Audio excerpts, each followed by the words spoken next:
Hello students, आज हम पढ़ेंगे पाठ 2 नंदू।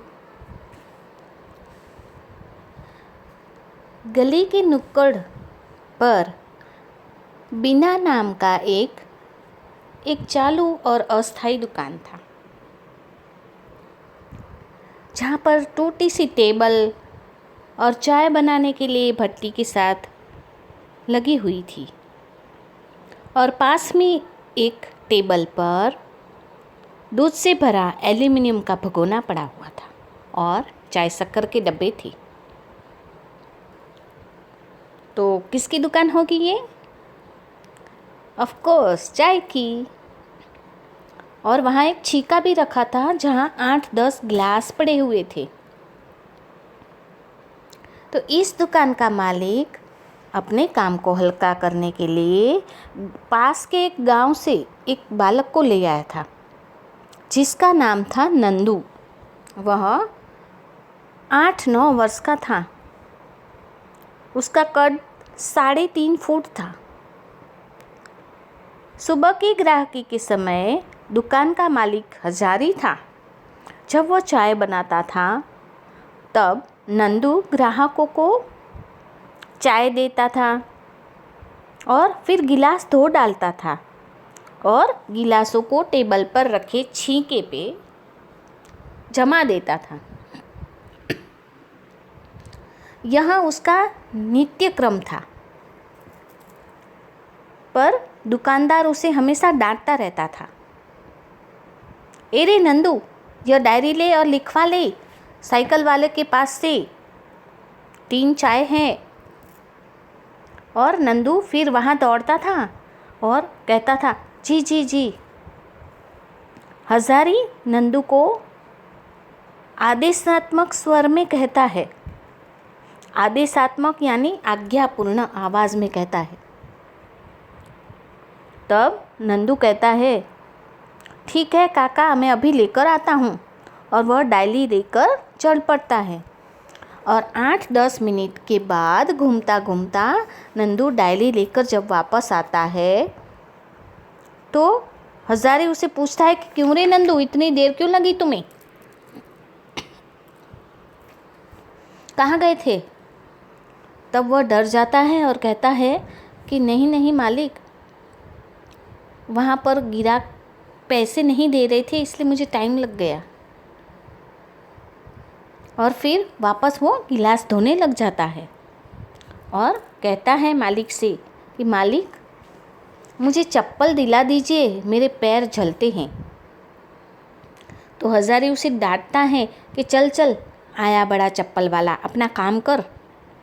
तब नंदू निराश हो जाता है। अप्रैल का महीना था तो धूप भी बहुत होती है और धूप से नंदू के पैर बहुत जलते थे। तो वो क्या करता, जूठे गिलास जब धोने जाता तो पहले अपने पैर धोता। शायद उसके जलते पैरों पर पानी डालने से उसे थोड़ा आराम मिलता था। फिर वह नंदू को रोटी और प्याज और चटनी लेकर खाना देता था। इस बीच में 8-10 लोग बेंच पर आकर खड़े हो गए। हजारी हाथ धोकर चाय बनाने लगा और नंदू को देखने लगा। नंदू सबको चाय देता, पानी पिलाता और ग्राहकों के आदेश पर उसकी ज़रूरतों की छोटी मोटी चीज़ें लाकर देता था। चाय पीने वाले ग्राहक नंदू को अभद्रता से पुकारते, यानी अशिष्टता से। फिर भी वह मुस्कुराता हुआ अपने काम में लग जाता था। हजारी के सोते ही नंदू को आराम कैसे लगता? नंदू को तो आराम ही नहीं था। उसके सोते ही वह उसके पैर दबाता था, हवा सहता था। होटल के पास क्लिनिक होने से सुबह शाम ज़्यादा चाय बिकती थी। हर तरह के बीमार क्लिनिक में आते थे। तो दवाई लेते और चाय पीते। नंदू इन सब से बेखबर अपने काम में लगा रहता। उसे 2 महीने हो चुके थे। हजारी ने नंदू को आवाज़ लगाई, ए रे नंदू। तो उसने कहा, आ रहा हूँ। क्या कर रहा था? बर्तन कौन धोएगा? हजारी ने आंखें निकालकर उसे डांटा। हजारी के ताने सुनता हुआ नंदू बर्तन साफ करने जा बैठा। ए नंदू, पहले इधर आ, जाओ चाय जनरल स्टोर पर दे आओ। जा रहा हूँ मालिक। और शाम होते होते बर्तनों की सफाई अगर नहीं हुई तो तुम्हारी पिटाई हो जाएगी। शाम हो गई और बर्तन साफ नहीं हुए, इस कारण नंदू की पिटाई हो गई। और नंदू जल्दी से पानी लाया।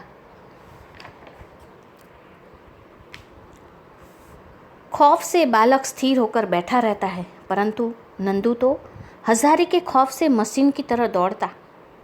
मतलब कि मालिक जब उसे डांटता तो वो डर कर बैठ नहीं जाता, पर मशीन की तरह दौड़कर काम करने लगता। रात होने से पहले उसने सारे बर्तन धो डाले। अब उन दोनों ने खाना खाया, फिर बिस्तर पर लेट गए। और अगले दिन सुबह नंदू फिर से अपने काम में लग गया। उसके लिए आज भी कुछ नया नहीं था। 2 दिन से लेखक उसे देख रहे थे, उसका जीवन क्रम देख रहे थे कि इस तरह का शोषण न जाने नंदू जैसे इस देश में कितने बच्चे हैं जो बचपन में ही कच्ची टहनी से स्थूल जड़ बन जाते हैं। जानकारी प्राप्त करने पर लेखक को पता चला कि नंदू के माता पिता ने बच्चों के भरण पोषण के दायित्व से मुक्त होने के लिए अपने 4 बेटों को इसी तरह से काम करने के लिए भेज दिया था। नंदू अपने भाइयों में से सबसे छोटा था। लेखक ने सोचा कि नंदू को कुछ समय अपने पास रखकर स्कूल में दाखला दिलवा दूंगा। जब हजारी दुकान में नहीं था, वह बाजार गया था चाय पत्ती शक्कर लाने, तब लेखक ने नंदू को आवाज़ लगाई। नंदू मेज़ साफ कर रहा था। क्यों नंदू, तुमको सेठ जी कितने रुपए देते हैं? लेखक ने उसे पूछा। तब उसने कहा कि मैं नहीं जानता हूँ, मेरे बापू जानते हैं। तुम स्कूल नहीं जाते हो? लेखक ने उसे पूछा। तो उसने कहा कि मेरी तो पढ़ने की बहुत इच्छा है, पर बापू मुझे स्कूल नहीं भेजते। तुम सेठ के पास खुश हो? नहीं। तब उसने कुछ उत्तर नहीं दिया। तो लेखक ने पूछा, मेरे साथ चलोगे? तो उसने पूछा, क्या काम करना पड़ेगा? लेखक ने कहा कि तुम्हें कुछ काम नहीं करना है, तुम्हें स्कूल जाना है, पढ़ाई लिखाई करनी है, बस मेरे साथ रहना है। तो खुशी से उसका चेहरा प्रसन्न हो गया। अब लेखक ने छानबीन करके उसके गांव का पता लगाया और उसके पिता से मिलने गांव गए।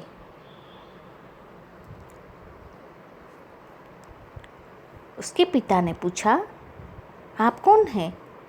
उन्होंने कहा कि मैं एक अध्यापक हूँ और मैं नंदू को जानता हूँ और मैं नंदू को पढ़ाना चाहता हूँ और अच्छा इंसान बनाना चाहता हूँ,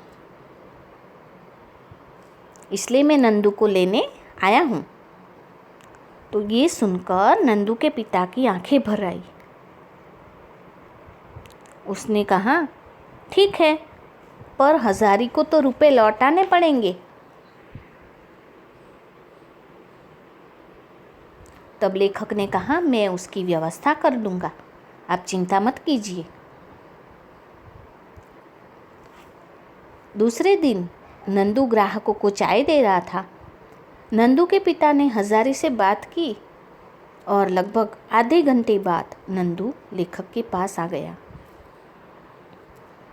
नंदू लेखक के साथ चलने लगा। उसकी चाल बदल गई, जैसे कि पिंजरे से पंछी मुक्त हो गया है। घर आकर लेखक ने स्नान किया और नंदू को भी स्नान करने के लिए कहा। फिर उन्होंने खाना खाया और खाना खाते समय लेखक सोच रहे थे कि यदि नंदू पढ़ लिख कर कुछ बन जाएगा तो मुझे हार्दिक प्रसन्नता होगी, परंतु नंदू जैसे अनेक बालक हैं, उनका क्या होगा।